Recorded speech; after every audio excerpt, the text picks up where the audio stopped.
विद्यार्थी मित्रांनो, आज आपण वर्तुळावर बिंदू दिले असता त्या बिंदूतून स्पर्शिका कशी काढायची यावर आधारित उदाहरण घेणार आहे. उदाहरण आहे, पी केंद्र आणि 3 सेमी त्रिज्येचे वर्तुळ काढा. वर्तुळावर बिंदू क्यू आणि आर असे घ्या की कोन क्यू पी आर बरोबर 100 अंश आणि क्यू व आरमधून वर्तुळाला स्पर्शिका काढा. मग पहिली स्टेप काय आहे? दिलेल्या त्रिज्येचं वर्तुळ काढणे. दुसरी स्टेप केंद्रीय कोन क्यू पी आर काढणे, 100 अंशाचा या ठिकाणी. आणि तिसरी स्टेप क्यू व आर या बिंदूतून स्पर्शिका काढणे. तर सर्वात प्रथम आपण दिलेल्या त्रिज्येचं वर्तुळ काढू. त्रिज्या आहे 3 सेंटीमीटर. 3 सेंटीमीटर कर्कटकात अंतर घेतोय मी. 3 सेंटीमीटर त्रिज्या घेतली आणि वर्तुळ काढायचं. या ठिकाणी मी घेतो आहे वर्तुळ. हा बिंदू आहे पी आणि या पी बिंदूतून पी केंद्र घेऊन वर्तुळ काढतो आहे.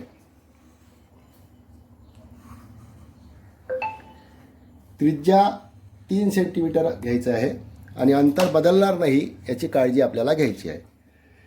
या बिंदूला पी बिंदू म्हणूया आपण.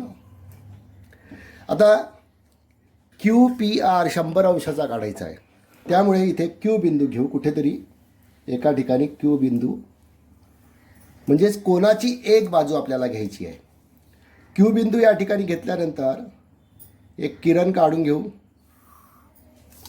हा किरण काढला, पीमधून जाणारा आणि क्यूमधून जाणारा. आता क्यूमधून स्पर्शिका काढायची आहे. तसं आता पी बिंदू आर बिंदू तयार करायचा आहे. आणि आर बिंदू हा केंद्रीय कोन 100 अंश झाला पाहिजे असा आहे. म्हणजे या ठिकाणी अशा प्रकारे लक्षात ठेवा, कोनमापक घ्यायचं आहे आणि या कोनमापकाला पी वर ठेवायचं आहे. पी वर ठेवल्यानंतर 100 अंशाचा कोन काढायचा. इथून मोजायचं. इथे बघा कसं ठेवलेलं आहे. क्यू पी या बाजूवर पी केंद्र, म्हणजे हा जो मधला बिंदू असतो तो पी वर ठेवायचा आहे आणि बरोबर या सरळ रेषेत असलं पाहिजे. इथून मोजायचे आहे. 0, 10, 20, 30, 40, 50, 60, 70, 80, 90 आणि 100. हे उलटं पकडलं मी, आपण असंही पकडू शकतो. परत एकदा हे बघा, खालचा भाग घ्यायचा आहे. 0, 10, 20, 30, 40, 50, 60, 70, 80, 90 आणि 100. म्हणजे हे 100 असेल. बरोबर आहे. आता ही रेषा इथे काढायची आपल्याला, म्हणजेच किरण काढायचं आहे. म्हणजे हा जो कोन तयार झाला आहे या ठिकाणी पी जवळ 100 अंशाचा कोन तयार होतो.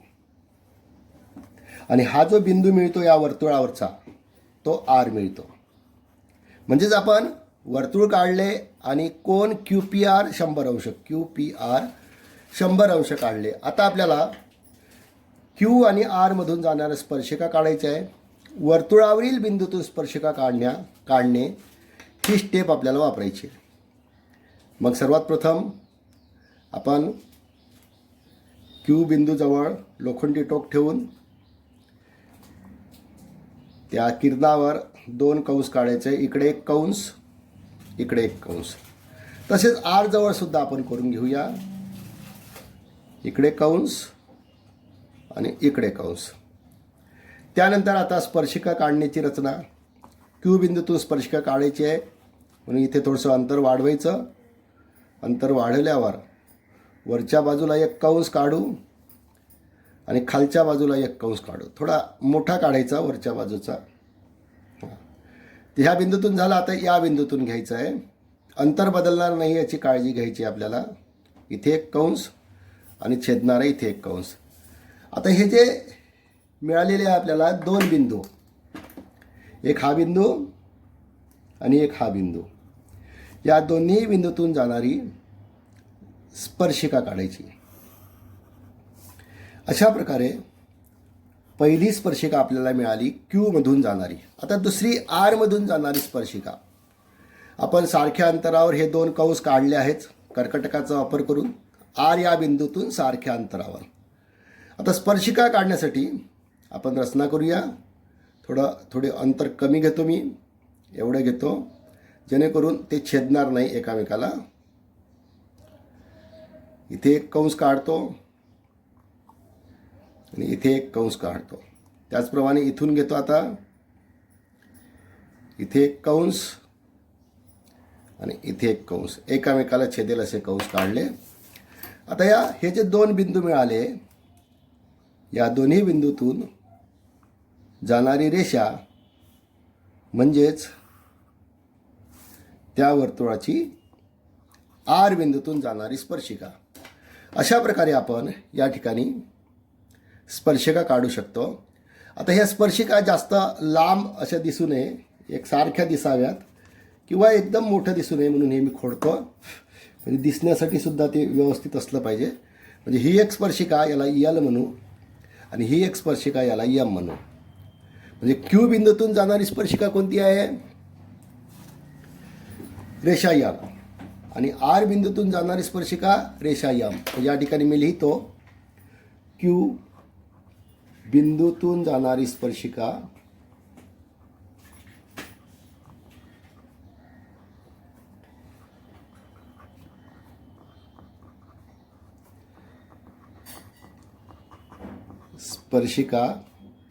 कोणती आहे? रेषा यल.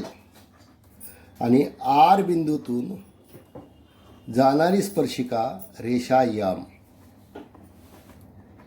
अशा प्रकारे आपण हे उदाहरण सोडू शकतो. परत एकदा बघू. 3 स्टेप या ठिकाणी होते.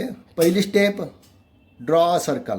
म्हणजे पहिल्यांदा सर्कल काढलं, in which radius is 3 centimetre and centre is P. Then draw angle of 100 degree. That means central angle QPR equal to 100 degree. Then draw tangent through point Q and R. Q मधून tangent काढला आणि R मधून tangent काढला. अशा प्रकारे हे उदाहरण आपण सोडू शकतो. धन्यवाद. Present miss